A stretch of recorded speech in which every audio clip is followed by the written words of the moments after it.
नमस्कार दोस्तों, उषा की आवाज चैनल में आप सभी का स्वागत है। हमारी आज की कहानी है मांगलिक कन्या। शादी की 15वीं वर्षगांठ के निमंत्रण पत्र छपकर अभी अभी आए थे। कुमकुम बड़े चाव से उन्हें उलट पलट कर देख रही थी। साथ ही सोच रही थी कि जल्दी से एक सूची तैयार कर और निमंत्रण पत्र पर नाम पते लिखकर इन्हें डाक से भेज दूं। ज्यादा दिन तो बचे नहीं है। कुछ निमंत्रण पत्र खुद बांटने जाना होगा, कुछ सुमित अकेले ही देने जाएंगे। हाँ, कुछ कार्ड ऐसे भी होंगे जिन्हें लेकर वह अकेले जाएगी। सोचते सोचते कविता को उन पंडित जी की याद आई जिन्होंने उसकी शादी के समय उसके मांगलिक होने के कारण इस शादी के सफल होने की आशंका प्रकट की थी। पंडित जी के संदेह के कारण दोनों परिवारों में उलझनें पैदा हो गई थी।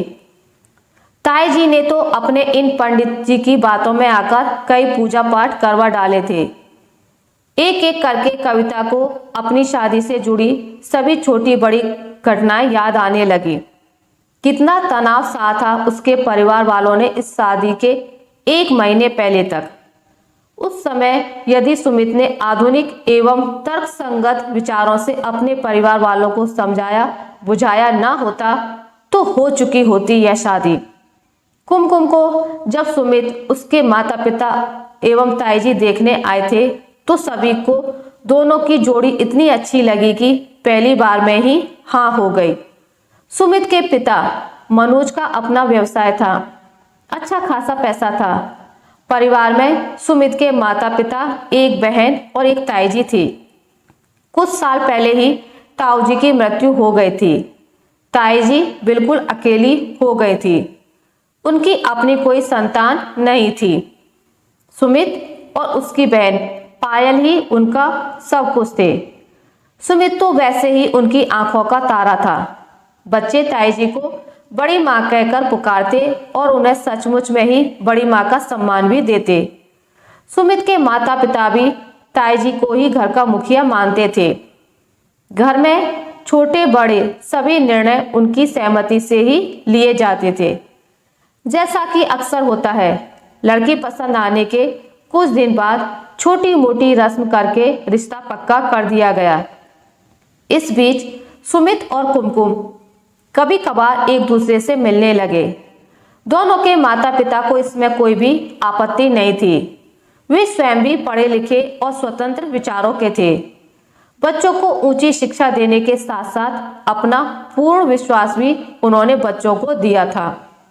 इसलिए सुमित का आना जाना बड़े सहज रूप में स्वीकार कर लिया गया था। पंडित जी से शगुन और शादी का मुहूर्त निकलवाने ताई जी ही गई थी। पंडित जी ने कन्या और वर दोनों की जन्म पत्री की मांग की थी। दूसरे दिन कुमकुम के घर यह संदेशा भिजवाया गया कि कन्या की जन्म पत्री भिजवाई जाए ताकि वर की जन्म पत्री से मिलवाकर उसके अनुसार ही शादी का मुहूर्त निकाला जाए। कुमकुम के माता पिता को भला इसमें क्या आपत्ति हो सकती थी। उन्होंने वैसा ही किया। 3 दिन बाद ताई जी खुद कुमकुम के घर आई। अपने भाभी समधी से वे अनुरोध भरे स्वर में बोली, कुमकुम के पक्ष में मंगल ग्रह भारी है। इसके लिए हमारे पंडित जी का कहना है कि आपके घर में कुमकुम द्वारा 3 दिन पूजा करवा ली जाए तो इस ग्रह का प्रकोप कम हो सकता है। आपको कष्ट तो होगा, लेकिन मैं समझती हूँ कि हमें यह करवा ही लेना चाहिए। कुमकुम के माता पिता ने इस बात को अधिक तूल न देते हुए अपनी सहमति दे दी और 3 दिन के अनुष्ठान की सारी जिम्मेदारी सहर्ष स्वीकार कर ली। 2 दिन आराम से गुजर गए और कुमकुम ने भी पूरी निष्ठा से इस अनुष्ठान में भाग लिया। तीसरे दिन सुबह ही फोन की घंटी बजी। लगा कि कुमकुम के पिता फोन पर बात करते करते थोड़ा झुंझला से रहे थे। फोन रखकर उन्होंने बताया, ताई जी के कोई स्वामी जी पधारे हैं। ताई जी ने उनको कुमकुम और सुमित की जन्म कुंडली दिखाकर उनकी राय पूछी थी। स्वामी जी ने कहा है कि इस ग्रह को शांत करने के लिए 3 दिन नहीं, पूरे 1 सप्ताह तक पूजा करनी चाहिए। और उसके बाद कन्या के हाथ से बड़ी मात्रा में 7 प्रकार के अन्य वस्तुएं एवं नगद राशि का दान करवाना चाहिए। ताई जी ने हमें ऐसा ही करने का आदेश दिया है। यह सब सुनकर कुमकुम को अच्छा नहीं लगा।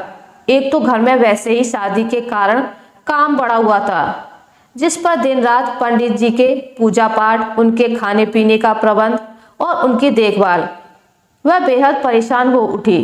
कुमकुम जानती थी कि दान दक्षिणा की जो सूची बताई गई है उसमें भी पिताजी का काफी खर्च होगा।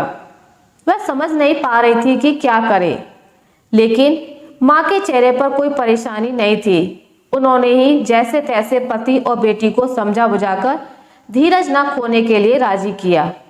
उनकी व्यावहारिकता बुद्धि यही कहती थी कि लड़की वालों को थोड़ा बहुत झुकना ही पड़ता है। इस बीच सुमित भी अपनी और अपने माता पिता की ओर से कुमकुम के घर वालों से उन्हें परेशान करने के लिए क्षमा मांगने आया। वह जानता था कि यह सब ढकोसला है, लेकिन ताई जी की भावनाओं और उनकी ममता की कद्र करते हुए वह उन्हें दुखी नहीं करना चाहता था।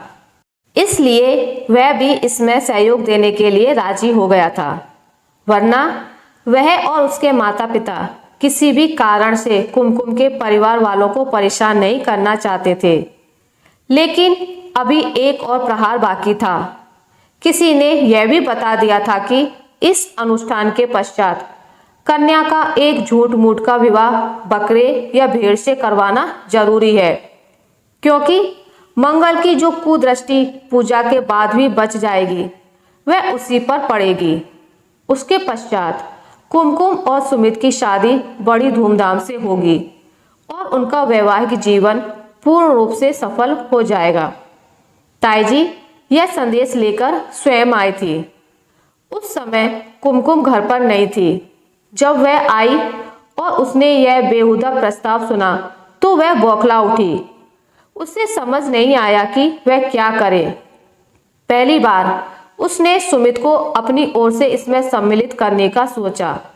उसने सुमित से मिलकर उसे सारी बात बताई। सुमित की भी वही प्रक्रिया हुई जिसकी कुमकुम को आशा थी। वह सीधा घर गया और अपने परिवार वालों को अपना निर्णय सुना डाला। यदि आप इन सब ढकोसलों को और बढ़ावा देंगे या मानेंगे तो मैं कुमकुम तो क्या किसी भी दूसरी लड़की से शादी नहीं करूंगा और जीवन भर अविवाहित रहूंगा। मैं आपको दुखी नहीं करना चाहता, आपकी भावनाओं को ठेस नहीं पहुंचाना चाहता, नहीं तो मैं पूजा करने की बात पर ही आपको रोक देता। लेकिन अब तो हद ही हो गई है। आप लोगों को मैंने अपना फैसला सुना दिया है, अब आगे आपकी इच्छा। ताई जी का रो रो कर बुरा हाल था। उन्हें तो यही चिंता खाई जा रही थी कि कुमकुम के मांगलिक होने से सुमित का कुछ बुरा ना हो, लेकिन सुमित उनकी बात समझने की कोशिश ही नहीं कर रहा था। उसका कहना था यह झूठ मूठ का विवाह कर लेने से कुमकुम का क्या बिगड़ जाएगा। इधर कुमकुम को भी सुमित ने यह पट्टी पढ़ाई थी कि तुम पर कैसा भी दबाव डाला जाए तुम टस से मस ना होना। भले ही कितनी मिन्नतें करें, जबरदस्ती करें, किसी भी दशा में तुम अपना फैसला मत बदलना। भला कई मनुष्यों के विवाह जानवरों से भी होते हैं, भले ही यह झूठ मूठ का ही क्यों ना हो।